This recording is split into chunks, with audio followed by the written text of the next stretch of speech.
Malagim na trahedya sa Tanza, Cavite. Isang konsehal po ang patay sa pamamaril sa araw pa rin naman ng kasal ng kaniyang anak. Ang suspect mismo katiwala ng biktima. Ang mainit na balita hatid ni John Consulta.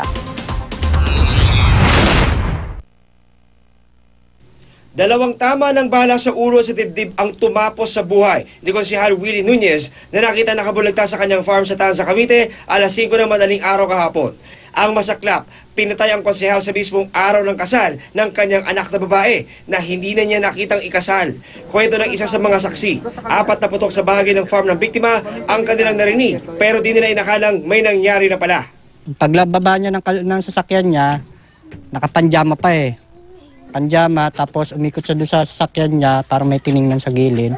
Tapos nung pagbalik niya ganon, sa kabilang side, binati ko siya. Sabi ko, Konsehal, good morning. Bumati rin siya sa akin. Ang hinihina ng suspect sa pagpatay, ang sarili umanong katiwala ng konsehal na si Romeo Gibao na biglang nawala matapos ang pagpatay. Paniwala ng mga otoridad, ginamit ng suspect ang 9mm na baril ni Nunez na ipinagkatiwala sa kanya. Naano pa lang kami ng mga ebidensya para mahuli natin yung suspect. Tapos